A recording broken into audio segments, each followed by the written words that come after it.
Live your life within the moment, and don't go wait until the morning. You never know when it is over. All that I know is we'll get older. So let us dance this night away.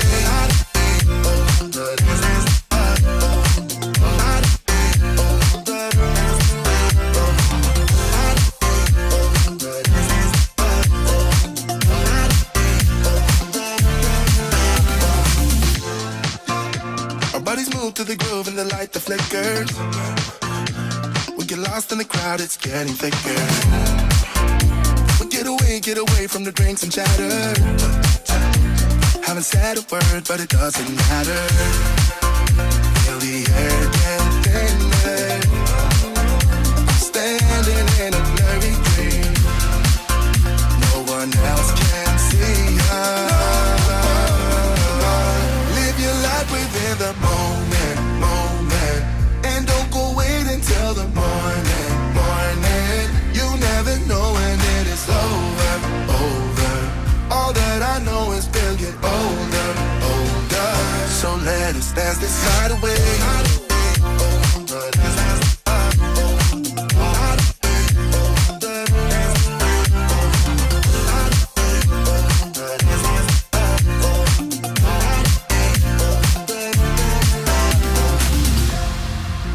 Feel the air get thinner. I'm standing in a blurry dream. No one else can see us. So let us dance this night away.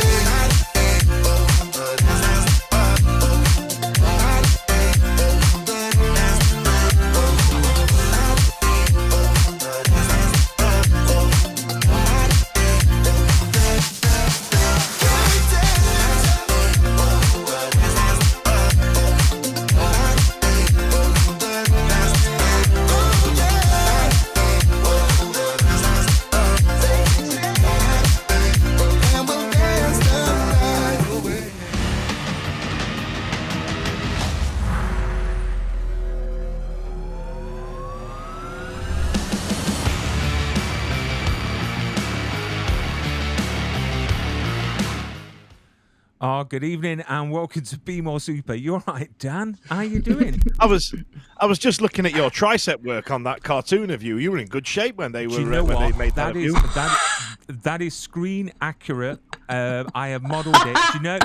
Do you know like these models that do these graphics works for the computer games? That is me. Yeah. You know what can I say? Brian. That's you. Yeah. That is just straight up every day, morning and night. That is me. But you know what? We've got a great guest on, Dan. I cannot wait. This guest, she's been in The Flash, Supernatural, Van Helsing, one of my favourite shows, and going to be in a film, a feature coming up, I think next year, with Nicolas Cage. It's Vanessa Walsh. So let's welcome her on. Vanessa, welcome to the show, my love. Hello, thank you. Do you know what? It's really nice to have you on because literally you've been in so many shows that I absolutely love, and we're gonna have a chat about The Flash very, very soon because you still get a lot of fan mail and a lot of recognition for that role because like that show, it's followed by lots of geeks like myself that is very passionate about it. I don't know about you, Dan. Did you follow the Flash show? It's sadly it's finished.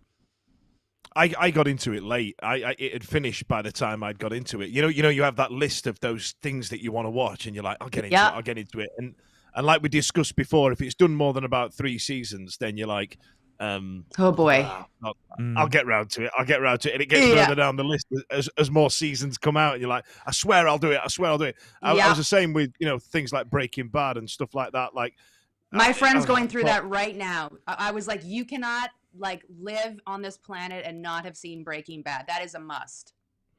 Right? I haven't seen it. The rule. I will fight you. I haven't seen it. My wife has, but I haven't. Literally, she keeps on trying to get me to watch it. I mean, she had never watched Sons of Anarchy. and Okay. and I got her to watch that, and yeah, I never watched Breaking Bad. You owe her. What is wrong with of all the shit that you've made me watch since we've been doing this show? Yeah, I'm tell not. you what, I mean, right, no, I am. Yeah.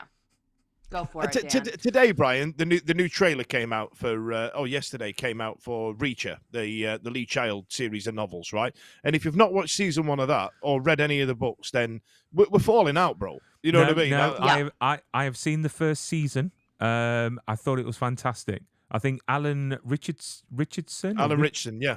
Yeah, perfect. A bit different to Tom Cruise from the movies, No but kidding. a great show. But Vanessa, I have got to say, you know, reading up about your career, I mean, as you can see, there are a few posters at the bottom there of some of the great projects you've been in. So, you know, we're going to talk about a few of them. But how does someone go from a tuna fishing vessel to show business? Please explain to the audience exactly what I'm talking about. I wrote that on my bio a while back because I was like, that'll be something different. Just a bit. I mean, it kind of describes sort of that when I was at 18, I feel like I've gotten less adventurous. And I was just saying to Nels last night, I got to be more adventurous. Because as you settle into adulthood, you really start to get into your grooves and your lanes, and you're like, I'm just gonna hang out here. So when I was like, you know, younger, I was definitely more adventurous, and my first job was working for a fishing company. And I grew up in Victoria on Vancouver Island, and surrounded by water. So I don't know. I landed there, and then the boss was like, you know, if you want to go fishing. And I was like, you know what? I do. And then I did it, and it was, can I swear? Yeah, of course you can. Yeah, go for it. Okay. It was fucking terrifying. However,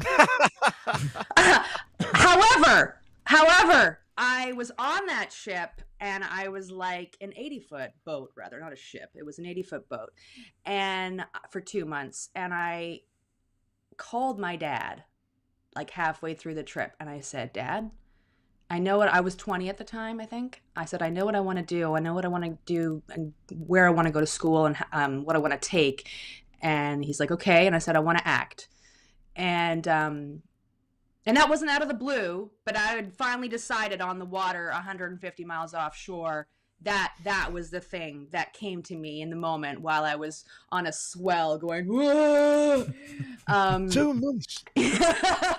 Oh, 2 God. months. That's ridiculous because, you know, Brian and I have had some shit jobs. I used to have one job, and bear in mind, you're going to have to bear with me. This is late 80s, early 90s Yorkshire, where we had to nail big hares to a wall and skin them, right? And I did a hair! I was like, what do you mean hair? Like no, like a big wabbit, right? And we had to it. skin them.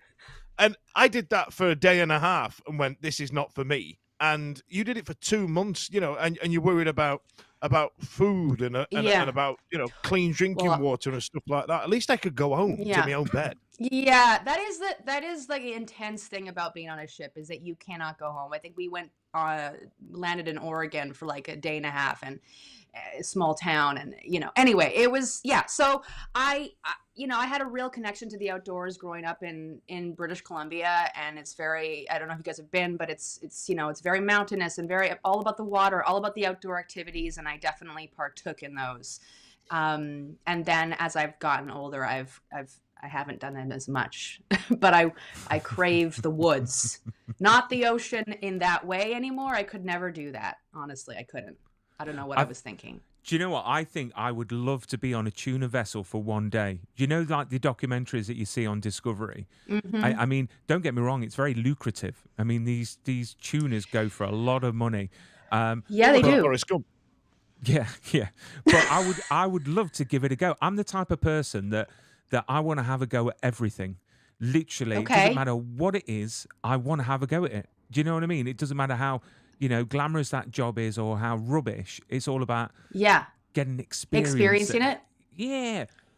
But yeah, I would love to do that. But you then started training, you know, for your craft, and you came over to the UK.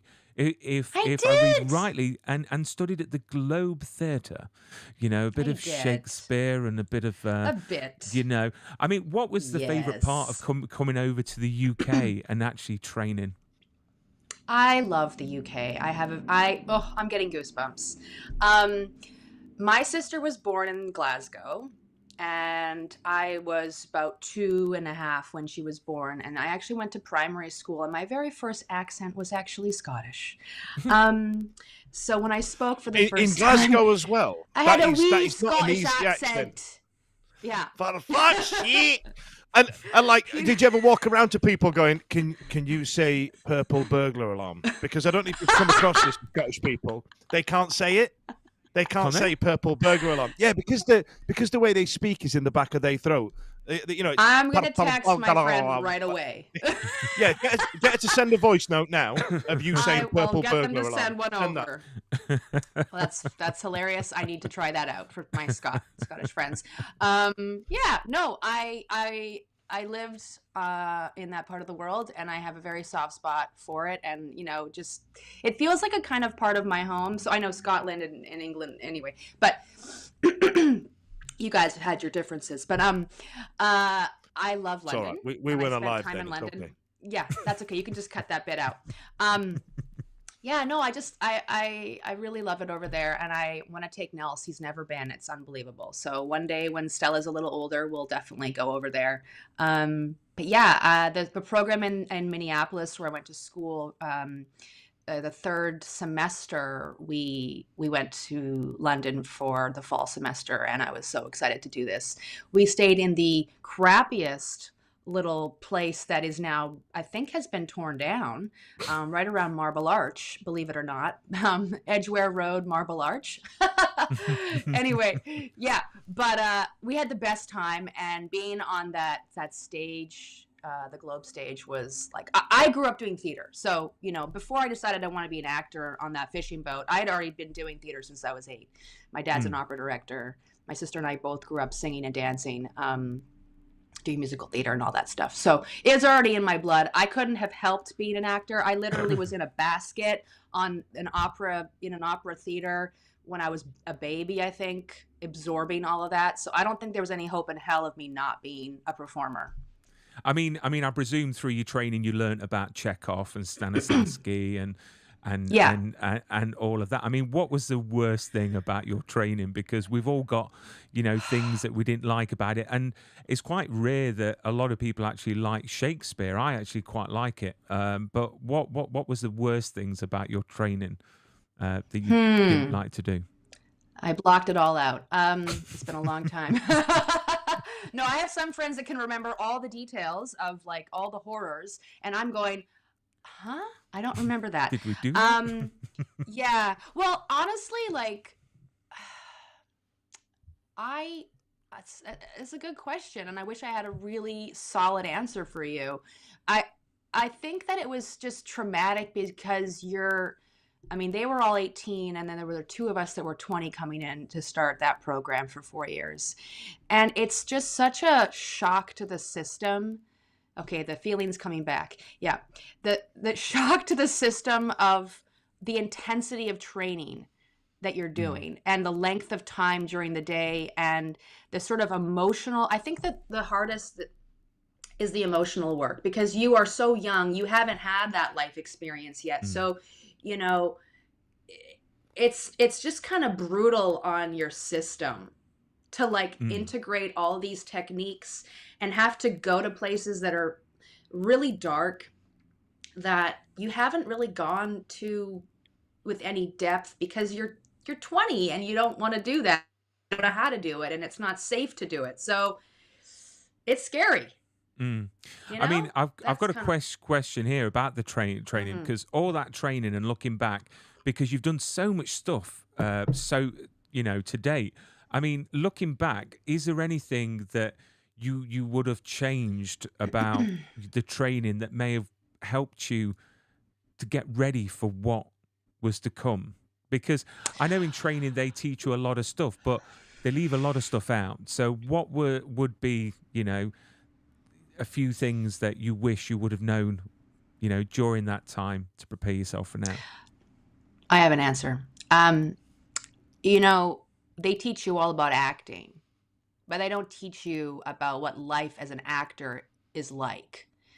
They touch on it a tiny bit, but you don't. And in a way, you can't. Just like becoming a parent, you can't know until you're doing it. But I feel like if I had more conversations with working actors while I was in school, like, I guess I'm talking about mentorship, because that's kind of what you need to sort of like break the fantasy. Because God, as actors, most actors I can attest, I can imagine, they have this sort of like, it's going to be a trajectory. Once they get out of university or whatever program or training you're doing, if they do that, it's going to be an upward, like, I'm going for it. I'm going to be a star, if that's the dream, which it is for a lot, I'm going to get to work on the biggest, most amazing projects with the best directors, the best actors, and it's not necessarily that. Some people have that story, that's not me. I guess it's just understanding what it looks like when you're not acting. If I feel like I'm droning, but it's like you audition and then you go home. And what do? Do you work out? Do you read a book? Do you go to your day job? And then after years and years of that, life can start to weigh on you, and things, when you think things aren't quite working the way that you wanted them to work, how do you handle that? How do you navigate that? And basically be happy. How do you have joy? Because being actors can be so intense. You're thinking about it all the time. Does that make sense? Yeah. I mean, another thing that I was thinking that during like university and when you're doing like performing arts, you talk about the mental health aspects of the business. Because, that's kind of what I'm getting at. Yeah, it's what you're saying, because there's so many ups and downs, and but doing these roles, you're going into dark places that you don't really want to go, or you're prepared for because of the age at the time that you are. So what would you say would be right to change about the training and the industry to maybe support people in that way? Yeah, I mean, maybe it means that, I have a therapist. Maybe we all need like to hook up with a therapist in school. But the thing is, in the UK, we don't have therapists. We do, but like we don't have that culture, do we? Over in America and Canada, it's like going to the gym, isn't it? It's like you go to the gym to get a healthy body, and then you go to a therapist to get a healthy mind. Healthy. Over here in the UK, there is a stigma that you're a therapist. What's wrong with you? What's wrong with you? Yeah. Well, I guess it just means, specifically in the UK, it means like if there's someone that were brave enough to kind of go into a program and say like, listen, what we do is it's challenging. Like, it's not just sort of fluff. Like, and it's a huge tradition there. I mean, it dates back, hundreds and hundreds of years. So, I think at this point, you guys should get some mental health help, because everybody needs it. We all need it, and we know that now because this world is so crazy. It's so fast paced, and it's crazy. Yeah, it is. So I don't have the answer to what the solution is, Brian. I'm sorry. Tell us the answer, Vanessa. I don't have the answer. So what point of your career, Vanessa, did you actually think, do you know what? This is definitely for me, and actually, I'm actually really good at it.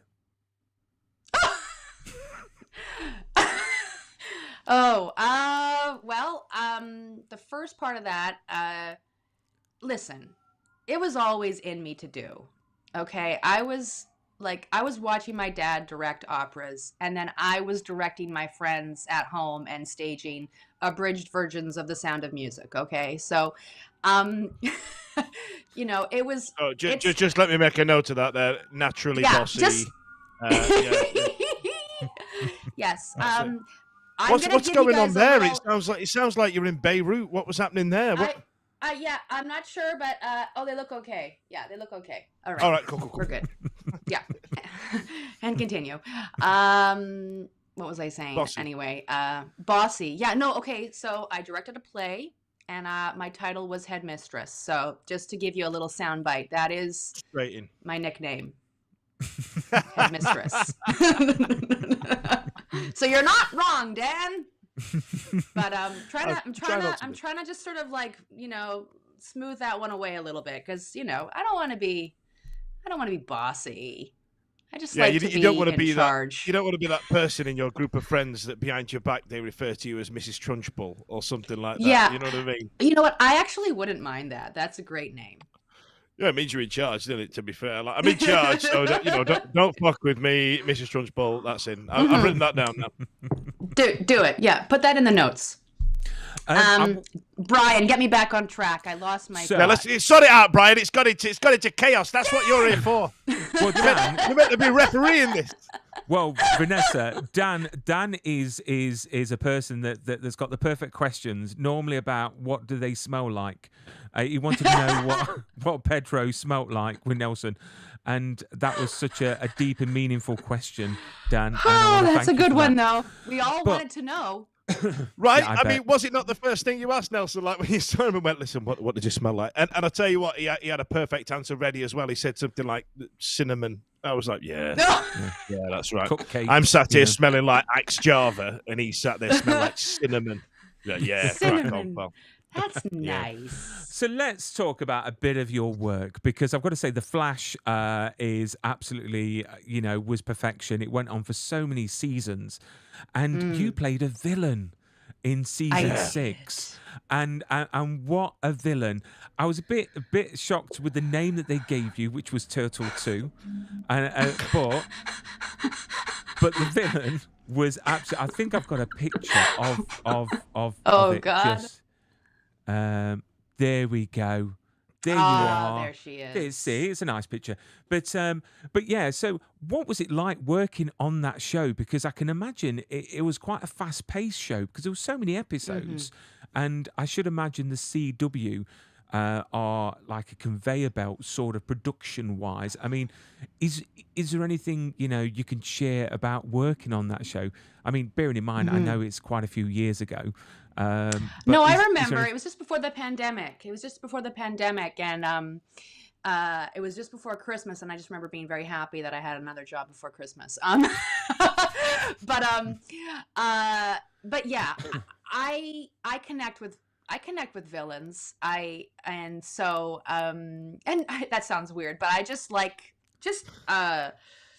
vocally, physically getting to go into that, and yeah, that show had been going on for quite a while, and they were a very well run ship, and so there was no hanging around trying to figure out how to do something. Like they knew what they were doing. It was like smooth sailing, basically. One of the coolest things, honestly, for me was getting to watch Grant strap into the harness that then lifted him up, and he was able to do his whole run around. Like in our scene when I'm like trying to capture them with Bubbles.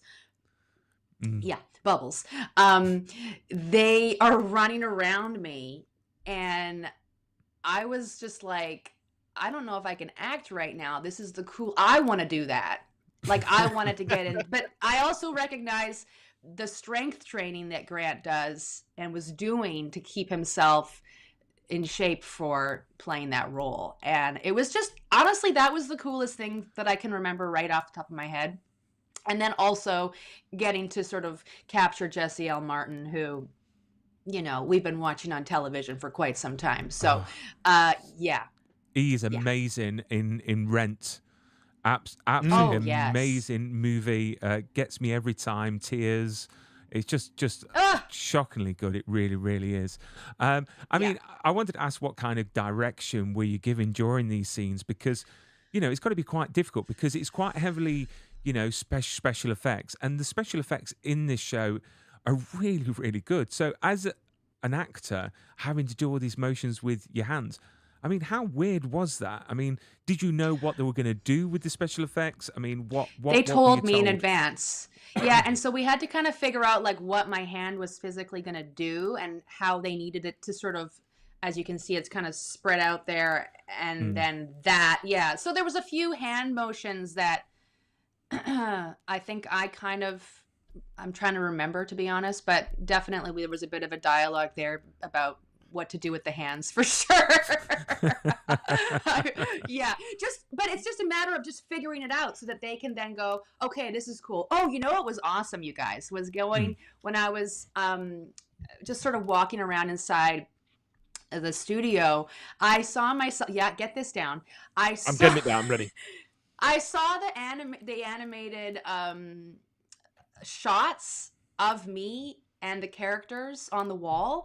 And honestly, I was like, oh my God, I'm in a comic book or whatever. I'm not using the right words, but I was just like, that actually was probably the second coolest thing. Yeah. So did you go back and learn about that character? Did you go back and think, I tell you what, I need to learn more about the origins and all this type of thing? Have you guys learned about her? Because I couldn't find a tremendous. I think I did. I definitely Googled Frida Novikov for sure. But I don't remember finding, like, there wasn't a huge much more than what I had already known already. Do you guys know? Because I don't. Give me the deets. Nope. Okay. Nope. You're the biggest reference we've got of that character right now in this Okay. We're learning. No kidding. We're learning. But I've got to say, your accent in it as well was superb.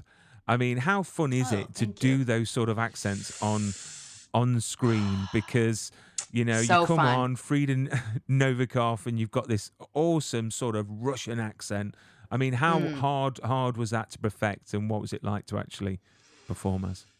Well, to be honest with you, I do have an affinity for accents. I do love them, so it's always so fun for me when I get to do a different one. But learning to speak Russian with the few words that I had to say in actual Russian was challenging, to say the least, because it's just like it's like learning Cantonese. Not that I know that, but if you say something with the wrong intonation, it's like a different word, a completely different. You're saying like underwear versus cookie, like it's just, yeah. So that was hard. Like, and I didn't have a tremendous amount of time to learn it, and yeah. That would, but luckily I was surrounded by a few people that actually, one who was Russian and one who was Ukrainian, I believe. And so I was able to kind of have them as little touchstones. And obviously there was a dialect coach as well. But yeah, when I didn't have time to reach her, I would just go, okay, is this how I say it? Okay. Say it again. Okay. Oh yeah, I got it. Okay.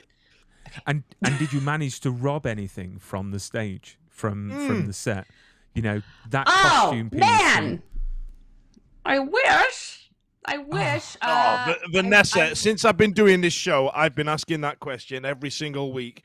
And everyone has you're stolen the first something? one to let us down. Yep, you've really let me down there. Yep. What kind of, unless you've got Grant's suit, like, and you're being all coy about it to try and flog on in a few years, like, I understand the hustle. This way we see Nelson walk in the background in like a in the He just background crosses outfit camera with the for Halloween. Yeah, no, actually, I'm gonna just take those Instagram photos down. Okay, I'm in a suit. Oopsie. No, I did not. I'm kind of like I like to follow the rules sometimes, and I would be too afraid to steal something. It's always better to ask for forgiveness and permission. But I worked on a commercial fishing vessel, Dan. So come on now. I have. No, some guts. fuck you. Jot that down. There, I've got it written down.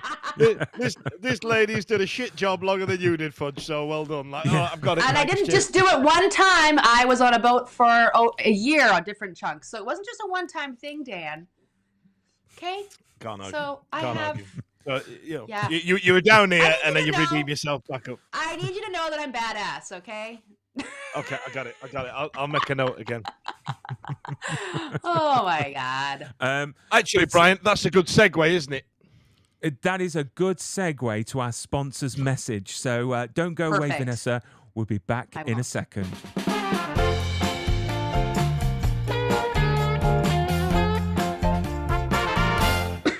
So this is a sponsor's message. Our sponsors, propstore.com, is the only place to get your genuine, authentic screen use props and costume pieces. So if you've got a favourite film or TV show, check out propstore.com. They've probably got a piece that was worn by one of the stars or one of the key pieces, that you can see on screen, and they've got their auction coming up very, very soon. But Prop Store has given us an exclusive code to give people 10% Exclusive code. off. Do the code. Say the code. Do the code. I do it because they sponsor this. Do we get any kind of discount here, Brian? I mean, Brian, what would be a good code? We Brian? do Tell us get the a code, discount. Brian. We do get a discount, you cheeky monkey. What's the code that you chose? What's the code that you chose, Brian? Tell us the code. It's Brian 10. It's I didn't choose the code, all right? Don't He choose chose for the me. code. No, I didn't. I thought I was going to get a cool code like Be More Super 10 or Super 10. Nope. But no, Nope. Brian 10. Brian 10 is the code. Well, you can't forget it. It's Brian 10. So 10% off at the store from the Buy Now section. And that is a lot of money. If there's a piece there for £1,000 or $1,000, that would be what, Dan? A couple of quid off. I mean, just I'm worried that people are gonna look at this and think Brian 10. Is that like Ben 10's uncle? You know what I mean? That got him in the game. You know what I mean? Like, Yeah. So right, Brian I'll leave 10. it there. Brian 10.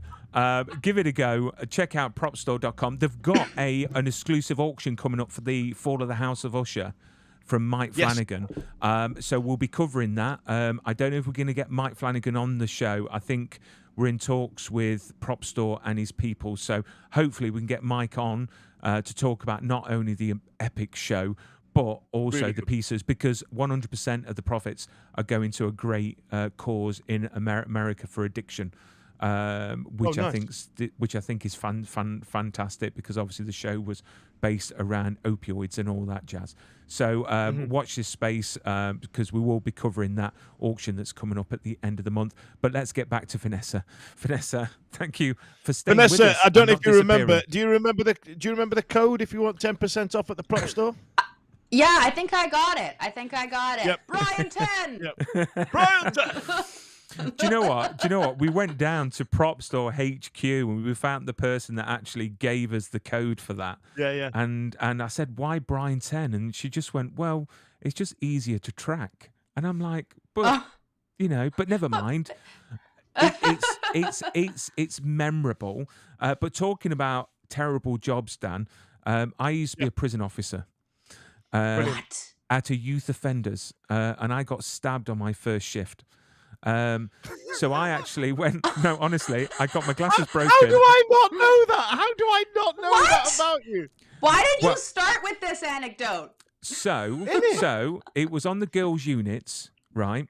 And they all decided Obviously. to kick off and cover themselves in cocoa butter, because when you try and put hands on to restrain them, you can't, because they're covered You in can't cocoa hold 'em. butter. And I've got not only a phobia of creams, it makes me physically sick. So Sudocrem and all that lot, I'm like literally physically sick. So we had to try and restrain them, and then the next second I felt this hot pain in my back, and I got stabbed in the back. But do you know what? I went home with a smile on my face, because if that's the worst that can happen, it wasn't the worst that could happen. It wasn't the worst that could happen, you absolute crackhead. Why have I just found that was so much information to receive all at the same time? There was Your a cream cream phobia. Yeah, what the Stabbed in the Holy back. Mary? What the Yeah. holy crap? See, You Dan, just like dumped that on us. do you know what? I have Yeah, known Dan for over 25 years, and we've just reconnected over the past couple of years. So he's got a lot of catching up to do. To be fair, Sweet child of mine. That was I know, so much I know. information all at once. But talking about fan mail, Vanessa. So let's talk about fan mail, because I saw a really sweet post on your social media about a fan that actually sent you a flash comic and pictures and everything like that. I mean, what sort of interactions have you had with fans? And do you go to conventions and Do you enjoy them? Any weird interactions or great interactions that you can share? All of my interactions have been by mail, like physical mail. And Old I school. love that one. Yeah, which I do. I do love. I actually have not gone to conventions. I would. You got. Well, I would love to. I just have to get somebody to work with so that I can start going to them. Dan, write it Brian down. knows a geezer. I'm on it. I'm on it. Brian knows a geezer. He can sort you right out. He's taking minutes Yeah, of the sort me meeting. out. Sort me Yeah. out. Yeah. Hook her up, I would Brian. love Come to on. go. No, Yeah. I'm not. I would love to go. So, but yeah, my interactions have all been over mail or obviously Instagram, which I have to be a little bit more like, who are you? Like, I kind of have to figure it out. Like, I don't just want to write back to anybody because I don't know. But certainly when somebody sends me a comic book and wants me to sign it, for sure, I'm gonna write them back. I'm certainly gonna write them back, and I did. So. Well, that is very kind fun. because I'm not going to name the star, but I actually sent a box with 6 pictures in there for him and his wife to actually sign. And I actually put some money in there for the return postage. You're sweet. Bless you. This person kept the money but didn't even return the pictures. It just make you wonder though whether they actually received them though, Brian. No, Like, they did. I know They you did. don't want to dig any. No. Did you track Did you that send him one? a Did you track T-shirt it? and he had it on or something like? Look, I mean, if it's something I want signed and I'm a big fan of this person, yeah, I tracked it. So, and then the person even admitted that they didn't know what it was, even though I had a letter in there and the money in there and the pictures in there. So it's very refreshing to hear that if you get mail, you don't chuck them away. You actually reply. How long ago was that, Brian? Because you sound really personally hurt by it. I know. Like, again, it seems like it just happened. Was this last week? No, it was just before the pandemic. Vanessa, can you hook him up with your therapist, please, and just what I mean? I'm Because just I feel like her, there's so much. right? Yeah, make a note of that for me, please. Thing is, though, when fans really are, I wouldn't say obsessed, but they want an autograph or they want some sort of interaction with their favorite star, and when that doesn't work out, it can ruin that fans. I mean, I met David Hasselhoff, and he was awful. Well, that's the thing is, there's a bit of like, do you really want to meet your hero is the question. You know, I actually was talking about this the other day, and I kind of feel like you have to be ready to be disappointed. Because, and I don't like to go through life like that, but when it comes to meeting people that you put up on a pedestal or admire or feel inspired by, you see them as a character and they seem awesome, but in real life, like, they could be totally opposite. Some people are like, yeah, I'm nothing like my character. And so, yeah, it's a gamble. I mean, I won't ask I wrote you. the Spice Girls when I was 9 years old, okay? I wrote the Spice Girls. My sister and I sent off a beautiful package to them. I never heard from them. They were How obviously dare they? busy. That's it. Nah. You know what I mean? Just wipe them off. That's it. Who are they? They didn't do Who that are well. they? You know what I mean? But No, I won't horrible. ask you the worst, but is there anyone that you've worked alongside? Because you've worked alongside a lot of people. You know, is the back again? The back. Listen, is there a major incident happening in your garden? Something? Is that what's happening? You guys, I live kind of. It's sort of like a highway. It's sort of like a highway. Right I'm next just to the gonna police say that. station. So it's a thoroughfare. This is not unusual. Pardon me. But is there anyone that's really amazed you that you thought was going to be a bit sort of, you know, diva-ish, and then you've actually worked with them and you've thought, do you know what? They're really nice. And what did they smell like? Honestly, turmeric. I think I have been pretty spoiled. You know, I'm trying to think of people that are surprising me. I mean, I guess I wouldn't necessarily.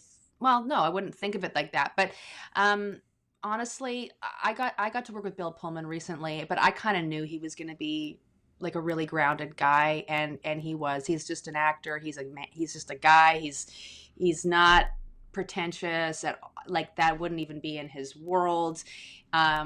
He was just a joy to work with, and such a talented actor. At one point, I was like, "Oh yeah, I'm supposed to be acting right now too. I'm watching you work." Okay, I gotta get my shit together here. But yeah, I mean, honestly, I'm looking at these posters right now and I'm thinking, okay, Bill Pullman, Jesse L. Martin, Grant. I got to work with Oliver Jackson Cohen, Jenna Coleman on Wilderness. They were so lovely. I sat with them for several days and just talked to them, and they're my age, and it was just like talking to your buddy basically. Yeah, and I'm looking at Van Helsing, like, you know, Jonathan Scarf I worked with, and Kelly Overton. You know what? I was cast by Jason Priestley in that. He was directing the episode that I started in. Oh, wow. And that was a dream because Jason Priestley, come on. You'd have been right in the 90210 era, wouldn't you? Yeah. You were right the target audience for that. He was the target. Yeah. And so, like, I was like, I feel like I'm here to see you. And you're not here to see me.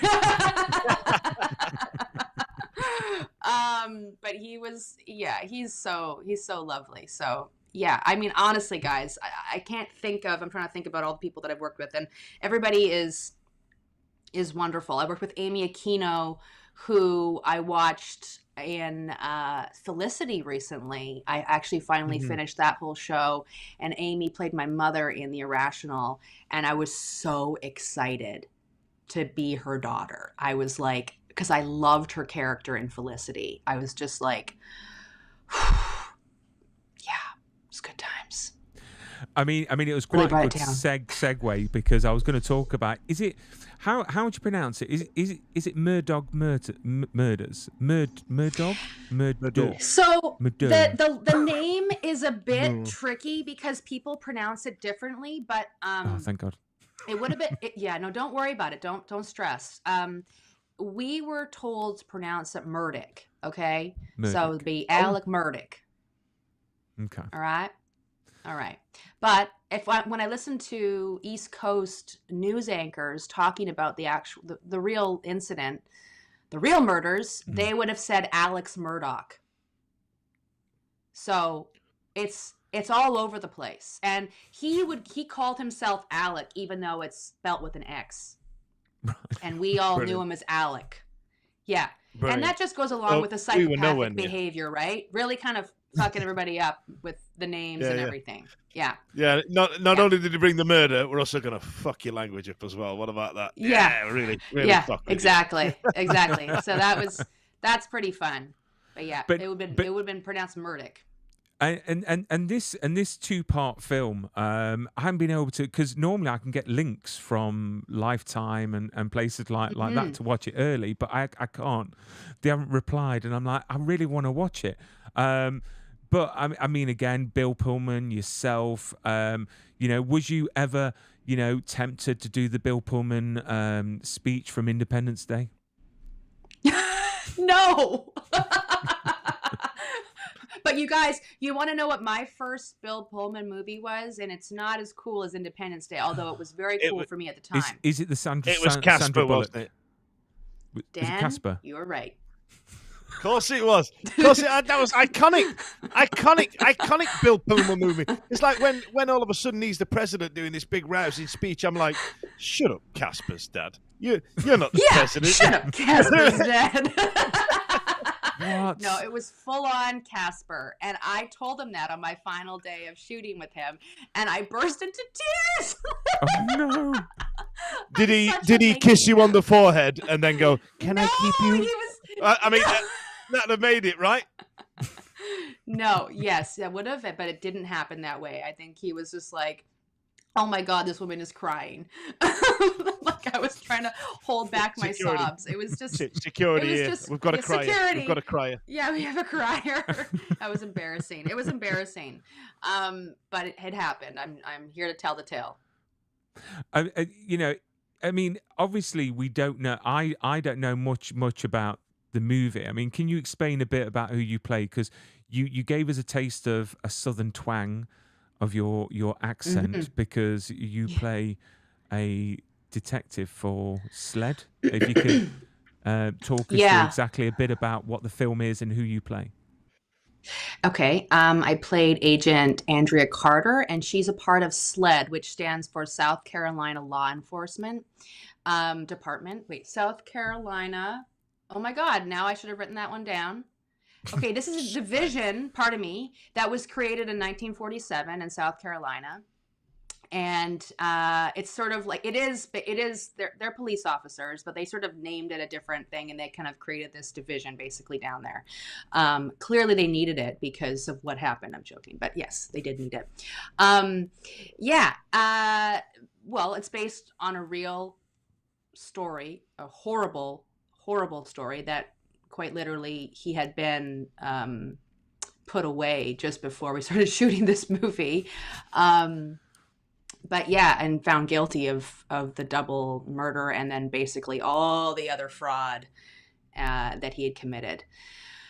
So the character of Alec is a prominent lawyer, part of a family, a law family in South Carolina, and he basically just started, as one does when they're testing what they can get away with, just started to test things to see what he could get away with, you know?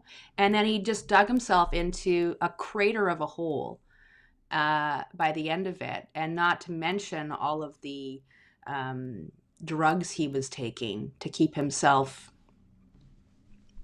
moving. But yeah, he ends up, I'm sorry, should I say what happens, or do I need to just keep that closed? But it's already out, so people have probably already seen it.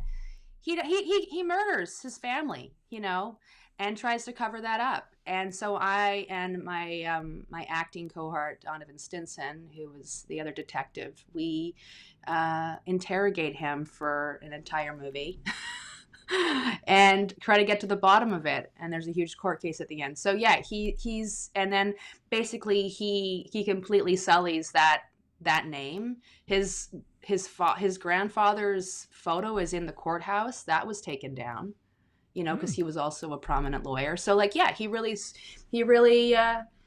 fucked up his life. Wow. Yeah, you would do if you killed your family. I mean, yeah, and then just all the other stuff. Like it's wild that people do this. I don't understand. Well, as soon as I get the link from Lifetime, I'll pass on to you, Dan. And we can have a watch party because it looks Vanessa, really, really good.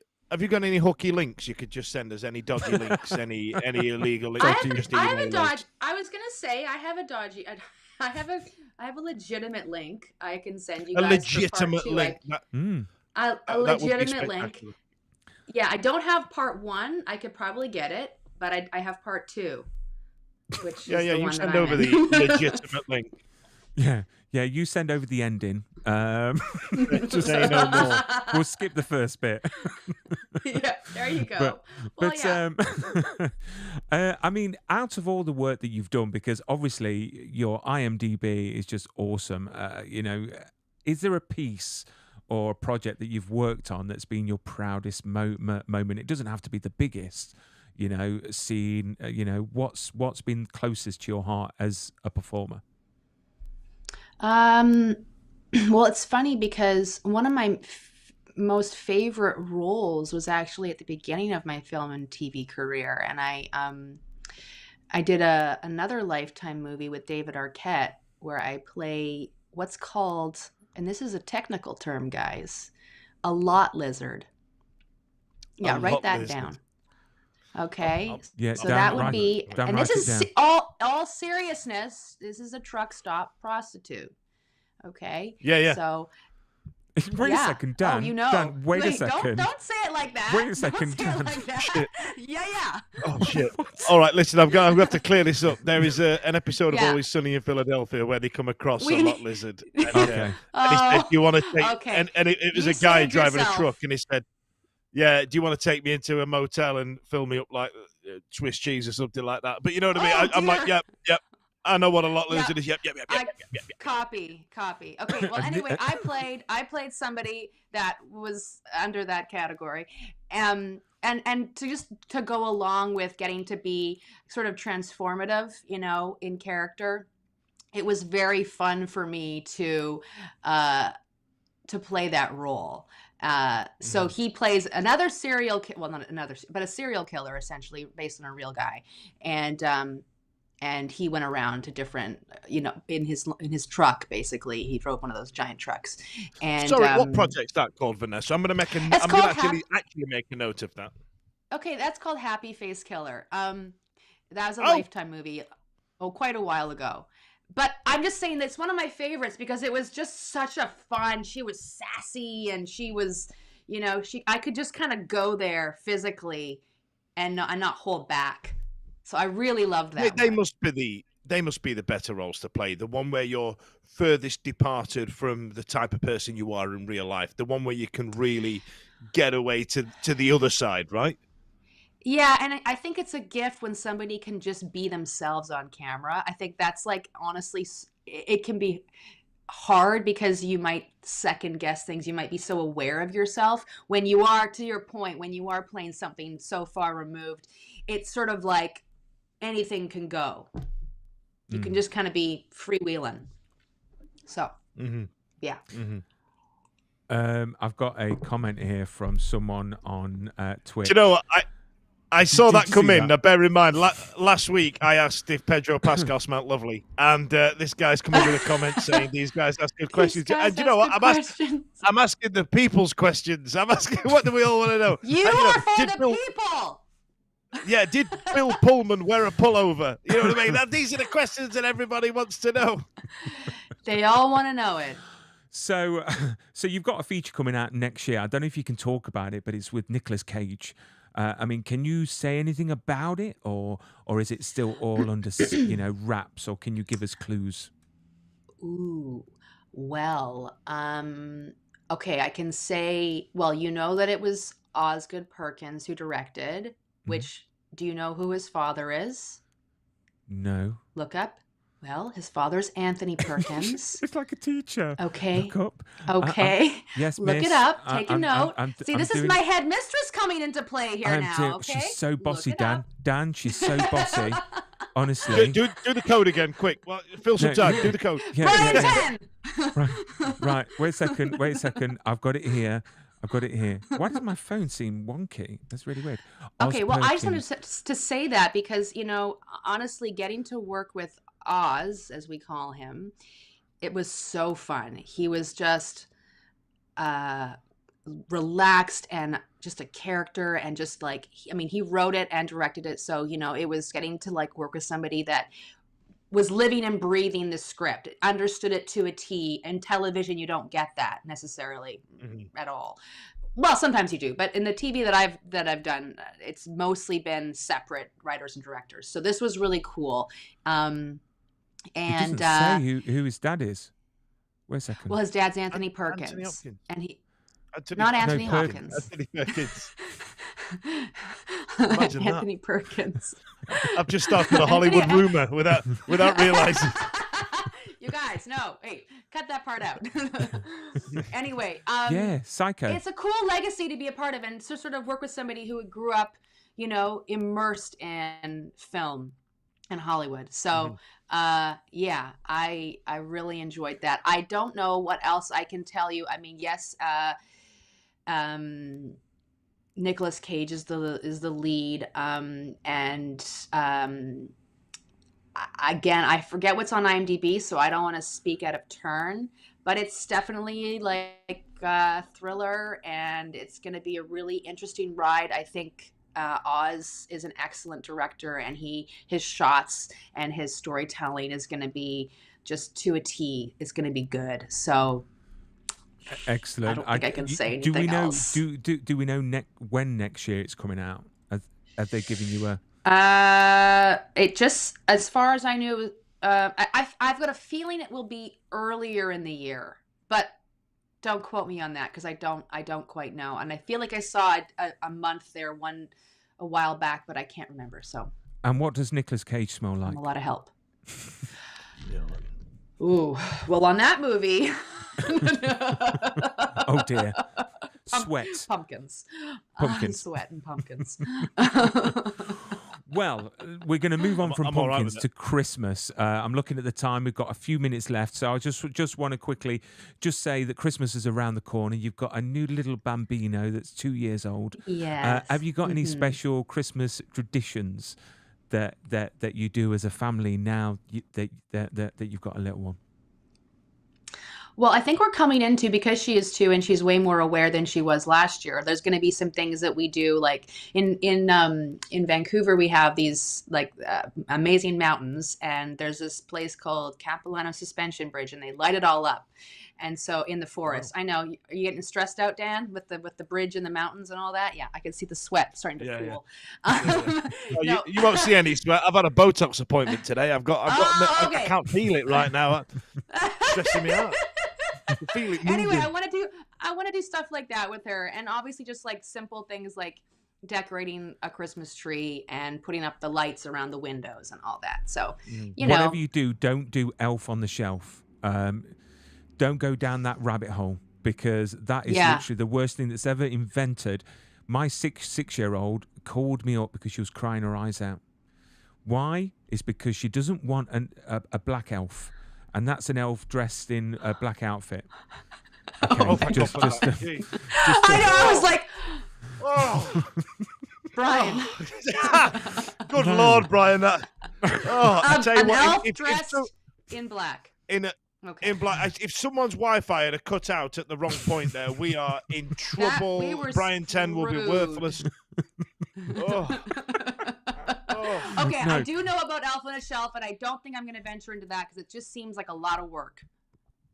It is a lot of work, especially when you get into bed and your other half says, "Oh, have you sorted the elves out?" Because you've got to come up with an idea every single night, and then you get sorted the elves out. You get into bed and you go, "Oh no, what am I supposed to do with them now?" And you hang, put one in a saucepan and the other one at the side, so it looks like it's cooking the other one. This is what you've got to do, Dan, every single night when you've got kids. Honest to God. So whatever you do not go down that. What's the worst present that Nelson's ever bought you for Christmas? Yeah, nothing. No, literally nothing. No, I'm joking. And the best one was when he fucked off for the day and left me alone. That was brilliant. That was gift.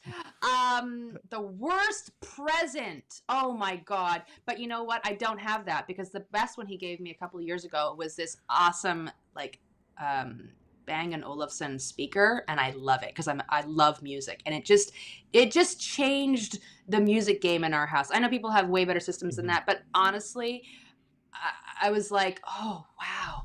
Like, I just sang a gig with my sister on the weekend, and the sound was horrible, and I just came home and I listened to my speaker and I felt better. Why was the sound awful? Was it just the sound engineer wasn't very good? Oh, it was just a disaster. They just didn't have gear at the beginning. They thought we were bringing it. It was all screwed up. So we didn't have a proper sound check. It was a 10-piece band singing Aretha Franklin. It was a lot. Wow. I love how you skirted around the fact that the worst present. I think Dan, she skirted around it and then went straight for the best. Around the poo best on that one. Which is really good. And what present have you asked for this year? Some quiet. Yeah, fuck off for the day. You know what I mean? Just him and the young'un just go for a walk, and she just sits there with the blanket on the settee. I just want like some whiskey and a blanket and some quiet. A bourbon. I like bourbon, not scotch. I like a nice bourbon, like Maker's Mark or something like that. Yeah, that's good too. Can't be bad. But Vanessa, thank you so much for being a guest. Do not go anywhere, because we're going to end the stream, but we're going to say goodbye properly. But thank you so much for coming onto the show. It's been an absolute pleasure. And I'm sure we'll get you on in the future with all your wonderful stuff that you're doing in the future. So goodbye. Thank you so much, you guys. And stay super. Yeah.